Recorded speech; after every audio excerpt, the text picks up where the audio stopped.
பெற்றோரை அவமதித்து, பெற்றோருக்கு படிப்பில்லை, பெற்றோருக்கு அறிவில்லை, பெற்றோருக்கு அழகு இல்லைன்னு சொல்லி எத்தனை பேர் இன்னைக்கு பெற்றோரை தள்ளி வைக்கிறோம், பெற்றோரை ஒதுக்கி வைக்கிறோம். வயதான பெற்றோரை வீட்டில் காயப்படுத்தி படுக்க வச்சிருக்கிறோம். எத்தனை பெற்றோரை நம்ம அவர்களை வேதனைப்படுத்தி கொண்டிருக்கிறோம்.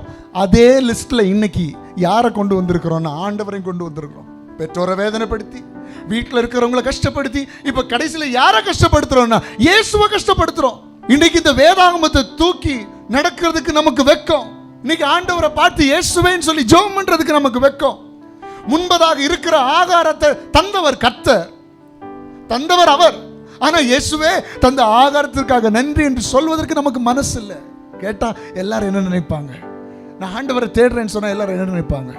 இந்த பைபிளை தூக்கி நடந்த மற்றவங்க என்ன நினைப்பாங்க? ஆண்டவருடைய பிள்ளையே, நீ யாருக்காக ஆண்டவரை விட்டு விடுறியோ அவர்கள் எல்லாரும் கண்டிப்பா நிலைக்க மாட்டாங்க. யாருக்காக இன்னைக்கு ஆண்டவரை ஒதுக்கி வைக்கிறியோ, யாருக்காக இன்னைக்கு ஆண்டவர் ஆராதிக்காம வீட்டில் இருக்கிறியோ, யாருக்காக இன்னைக்கு ஆண்டவரை ஒதுக்கி வச்சு சபைக்கும் போகாம கர்த்தரை தேடாம வேதம் வாசிக்காம ஜெபம் பண்ணாம இருக்கிறியோ அவர்கள் எல்லாம் கடைசி வரைக்கும் உங்க கூட வரப்போகிறது இல்லை. கடைசி வரைக்கும் உங்களோடு வரப்போகிறவர் உனக்காய் சிலுவையிலே ரத்தத்தை சிந்தி உன்னுடைய பாவங்களை கழுவி மீட்டெடுத்த இயேசுதான் கடைசி வரைக்கும் உன்னோடு கூட வருவார்.